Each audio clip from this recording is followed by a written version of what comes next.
कल्पना कीजिए कि अल-कायदा ने किसी देश पर नियंत्रण प्राप्त कर लिया है। वहां सरकार का गठन होता है और नेतृत्व ओसामा बिन लादेन के हाथों में है। गृह मंत्रालय अयमान अल जवाहिरी और अन्य विभाग ऐसे ही आतंकियों को सौंपा जाए जिन्होंने दुनिया में त्राहिमाम मचा कर रखा हुआ था। सोचने में तो भयानक लग रहा है, नहीं? लेकिन ऐसा ही कुछ अब वास्तव में हुआ है। अमेरिका और पाकिस्तान की कृपा से विश्व को उसकी प्रथम आतंकवादी सरकार मिल चुकी है।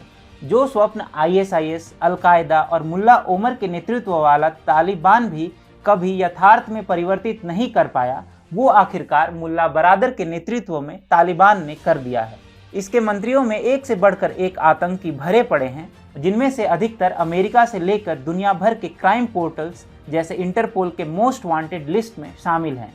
लेकिन अब ये अफगानिस्तान की सत्ता की बागडोर संभालते हुए दिखाई देंगे। नमस्कार, TFI पर आपका स्वागत है। मैं अभिनव आज आपको बताने जा रहा हूं कि कैसे अब विश्व की पहली आतंकी सरकार का गठन हो चुका है। साथ ही यह भी बताऊंगा कि अब इस आतंकी सरकार में अफगानिस्तान का भविष्य कितना अंधकारमय हो चुका है। मीडिया रिपोर्ट्स के अनुसार अफगानिस्तान के इस्लामिक अमीरात की अगुवाई फिलहाल कार्यवाहक प्रधानमंत्री के तौर पर मुल्ला हसन अख्उंद कमान संभालेंगे, जो अब तक तालिबान की शीर्ष निर्णयकारी संस्था रहबरी शूरा का प्रमुख था।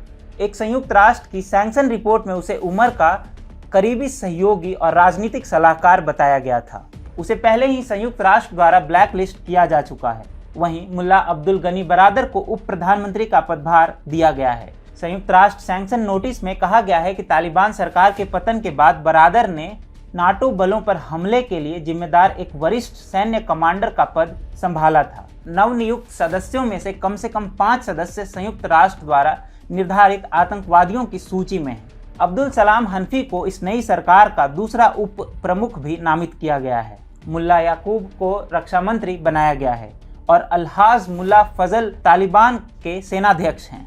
खैर उल्लाह खैरख्वाह को सूचना मंत्री का पद दिया गया है। अब्दुल हकीम को न्याय मंत्रालय की जिम्मेदारी दी गई है। शेर अब्बास स्टानिक जई को डिप्टी विदेश मंत्री बनाया गया है। वहीं जबी उल्लाह मुजाहिदीन को सूचना मंत्रालय में डिप्टी मंत्री की कमान दी गई है। इस लिस्ट में गृह मंत्रालय का पदभार सिराजुद्दीन हक्कानी को मिला है। अल-कायदा के बाद सबसे कुख्यात आतंकी कार्टेल में से एक हक्कानी नेटवर्क का अहम सदस्य सिराजुद्दीन हक्कानी है, जो काबुल में 2008 के आतंकी हमले और भारतीय दूतावास पर आतंकी हमले में भी शामिल रहा है। अमेरिकी विदेश मंत्रालय ने तो इस व्यक्ति की जानकारी देने पर 50 लाख अमेरिकी डॉलर के पुरस्कार का ऐलान किया था और इसके संबंध अल-कायदा से भी रहे हैं। उसने पाकिस्तान में रहते हुए अफगानिस्तान में कई हमले करवाए और अमेरिकी एवं नाटो सेनाओं को भी निशाना बनाया था। यही सिराजुद्दीन हक्कानी एक बार पूर्व अफगान राष्ट्रपति हामिद करजई की हत्या के प्रयास की योजना में भी शामिल हुआ था। इस नेटवर्क की तालिबान के भीतर सही स्थिति क्या है और कैसे है, इस पर बहस होती रही है, लेकिन अमेरिका ने इसे एक विदेशी आतंकवादी संगठन का नाम दिया है। यूएन सैंक्शन कमेटी ने यह भी कहा है कि अफगानिस्तान और पाकिस्तान के बीच अराजक सीमावर्ती इलाकों में स्थित इस संगठन का नशीली दवाओं के प्रोडक्शन और बिजनेस में गहरी पार्टनरशिप है। अब यही आतंकी अफगानिस्तान की नीति निर्माण को तय करेगा और आतंकी गतिविधियों को अफगानिस्तान से संचालित भी करेगा। इसमें निसंदेह अमेरिका और पाकिस्तान के अतुलनीय योगदान को हम नहीं भुला सकते, जिनकी कृपा से ये व्यक्ति आज अफगानिस्तान के शासन की बागडोर संभाल रहा है। वैसे बता दें कि जो मुल्ला हसन आज कार्यवाहक प्रधानमंत्री है, वो 1996 की तालिबानी सरकार में भी विदेश मंत्री हुआ करता था। फिलहाल तालिबानी प्रवक्ता जबी उल्लाह मुजाहिदीन के अनुसार ये अंतरिम सरकार है। इसका गठन केवल 6 माह के लिए हुआ है।